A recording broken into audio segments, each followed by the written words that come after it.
मास्टिवन एक हरा भरा जंगल था। यह जंगल अपनी प्राकृतिक सुंदरता और जीवंतता के लिए प्रसिद्ध था।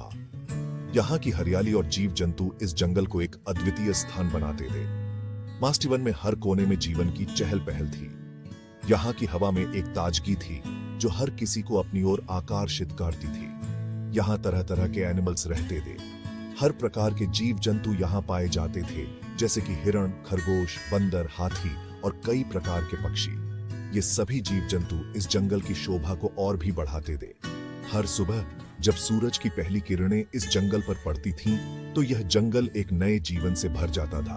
ऊंचे ऊंचे पेड़, रंग बिरंगे फूल और मीठे फल इस जंगल की शोभा बढ़ाते थे। इन पेड़ों की छांव में कई जीव जंतु आराम करते थे और इन फूलों की खुशबू से पूरा जंगल महक उठता था।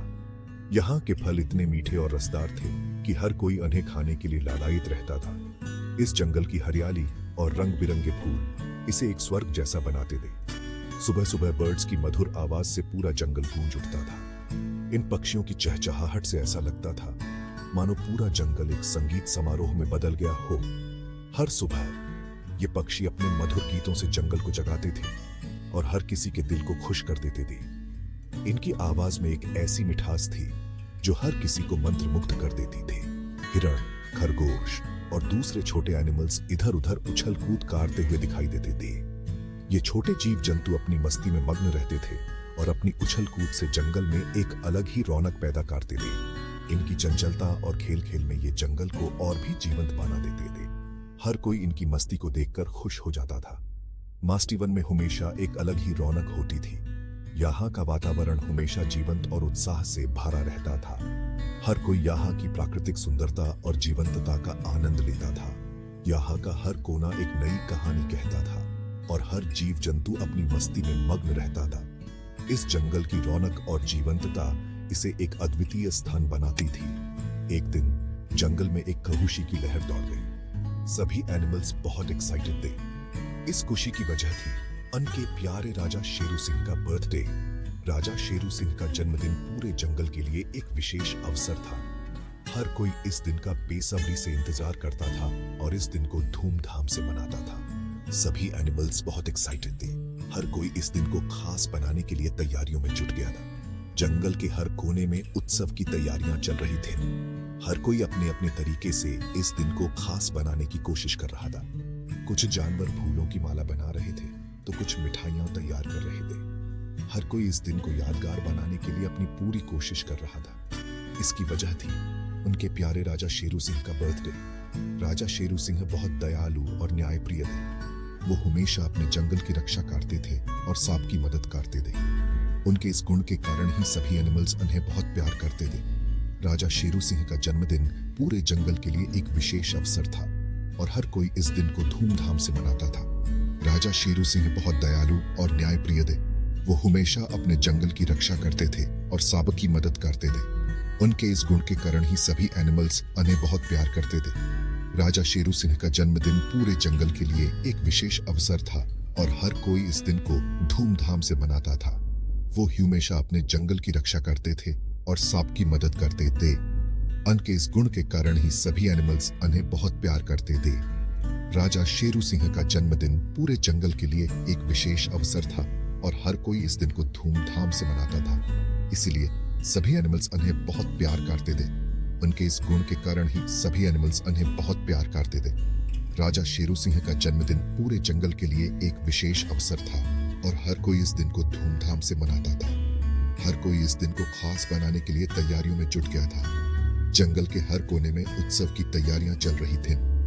हर कोई अपने अपने तरीके से इस दिन को खास बनाने की कोशिश कर रहा था। कुछ जानवर फूलों की माला बना रहे थे तो कुछ मिठाइयां तैयार कर रहे थे। हर कोई इस दिन को यादगार बनाने के लिए अपनी पूरी कोशिश कर रहा था। राजा शेरू सिंह का बर्थडे बहुत ही धूमधाम से मनाया जाता था। इस दिन पूरा जंगल सजाया जाता था। पेड़ों पर रंग बिरंगी झालरें और फूलों की मालाएं सजाई जाती थीं।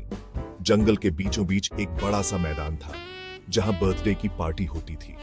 इस मैदान को फूलों और पत्तों से सजाया जाता था। सभी एनिमल्स मिलकर पार्टी की तैयारी करते थे। बंदर पेड़ों से फल तोड़ते और फूलों की मालाएं बनाते। हिरण और खरगोश जंगल से तरह तरह के फूल लाते। तोते अपनी मीठी आवाज में गाने की प्रैक्टिस करते। सब मिलकर इस दिन को स्पेशल बनाने की कोशिश करते थे। राजा शेरू सिंह के बर्थडे पर सभी एनिमल्स उन्हें तोहफे देते थे। हर कोई अपने अपने तरीके से राजा को खुश करने की कोशिश करता था। बंदरों ने राजा के लिए फलों की एक सुंदर बास्केट सजाई। हिरणों ने जंगल के सबसे सुंदर फूलों का एक गुलदस्ता बनाया। तोते ने राजा के लिए एक प्यारा सा गाना तैयार किया। सबसे स्पेशल तोहफा हाथी भैया देने वाले थे। उन्होंने राजा के लिए एक बहुत ही सुंदर और बड़ा सा केक बनाया था। यह केक जंगल के सभी फलों और शहद से बना था। इस पर फलों और मेवों से सजावट की गई थी। यह देखने में बहुत ही स्वादिष्ट लग रहा था। जैसे जैसे बर्थडे नजदीक आ रहा था, जंगल में उत्साह बढ़ता जा रहा था। लेकिन इसी बीच एक बड़ी मुसीबत आ गई। बंदर बहुत शरारती होते हैं। खेलते खेलते उन्होंने वह बास्केट गिरा दी जिसमें हाथी भैया ने केक बनाया था। केक पूरी तरह से खराब हो गया। यह देखकर सभी एनिमल्स घबरा गए। सब जानते थे कि हाथी भैया ने कितनी मेहनत से यह केक बनाया था। राजा शेरू सिंह को केक बहुत पसंद था। अब केक के बिना बर्थडे अधूरा था। सभी बंदरों को बहुत पछतावा हो रहा था। उन्होंने अपनी शरारत से सबका मजा खराब कर दिया था। बंदरों ने रोते हुए सबके सामने अपनी गलती मान ली। पहले तो सभी एनिमल्स बहुत अपसेट हुए। पार्टी की सारी तैयारी खराब हो गई थी। हाथी भैया भी बहुत दुखी हुए। उन्होंने पूरी रात जागकर यह केक बनाया था, लेकिन राजा शेरू सिंह के लिए उनका बहुत आदर था। थोड़ी देर बाद सभी एनिमल्स ने मिलकर सोचना शुरू किया कि क्या किया जा सकता है। समय कम था। नया केक बनाना पॉसिबल नहीं था। सभी एनिमल्स परेशान थे। उन्हें समझ नहीं आ रहा था कि कैसे राजा शेरू सिंह का बर्थडे मनाएं। तभी हाथी भैया ने सबको शांत रहने को कहा। उन्होंने कहा, घबराने की जरूरत नहीं है। हम सब मिलकर कोई ना कोई उपाय जरूर निकाल लेंगे। हाथी भैया ने फिर एक नया प्लान बताया। उन्होंने कहा, क्यों ना हम सब मिलकर फलों का एक बहुत बड़ा पहाड़ बना दें। यह सुनकर सभी एनिमल्स बहुत खुश हुए। यह बहुत अच्छा आइडिया था। सभी एनिमल्स फौरन काम पर लग गए। बंदर पेड़ों से फल इकट्ठा करने लगे तो हिरण और खरगोश उन्हें धोने लगे। हाथी भैया ने अपनी सूंड से फलों को एक जगह इकट्ठा किया। देखते ही देखते फलों का एक विशाल पहाड़ तैयार हो गया। यह देखने में बहुत ही सुंदर लग रहा था। सभी एनिमल्स ने मिलकर इस पहाड़ को फूलों और पत्तों से सजाया। जल्द ही बर्थडे का समय हो गया। राजा शेरू सिंह अपने परिवार के साथ पार्टी में पधारे। जंगल के सभी एनिमल्स राजा शेरू सिंह को बर्थडे की बधाई देने के लिए इकट्ठा हुए थे। तोते ने अपना गाना गाया। हिरणों ने अपना गुलदस्ता भेंट किया। सभी एनिमल्स ने मिलकर राजा शेरू सिंह का बर्थडे बहुत धूमधाम से मनाया।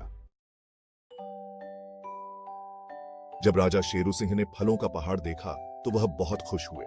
उन्होंने इतना बड़ा और सुंदर तोहफा पहले कभी नहीं देखा था। उन्होंने सभी एनिमल्स को धन्यवाद दिया। राजा शेरू सिंह ने कहा, यह मेरे जीवन का सबसे अच्छा बर्थडे है। सभी एनिमल्स ने मिलकर फलों का पहाड़ खाया। उन्होंने खूब नाच गाना किया और मस्ती की।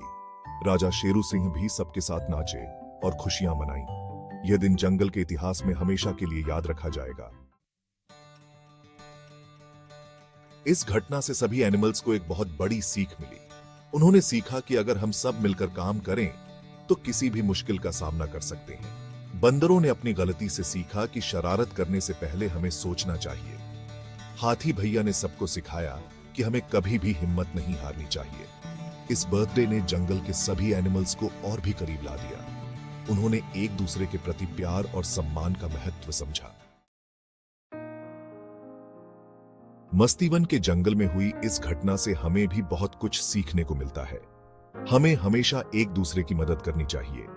गलती करने पर डरना नहीं चाहिए, बल्कि उससे सीख लेनी चाहिए। सबसे महत्वपूर्ण, हमें हमेशा खुश रहना चाहिए और जीवन का आनंद लेना चाहिए।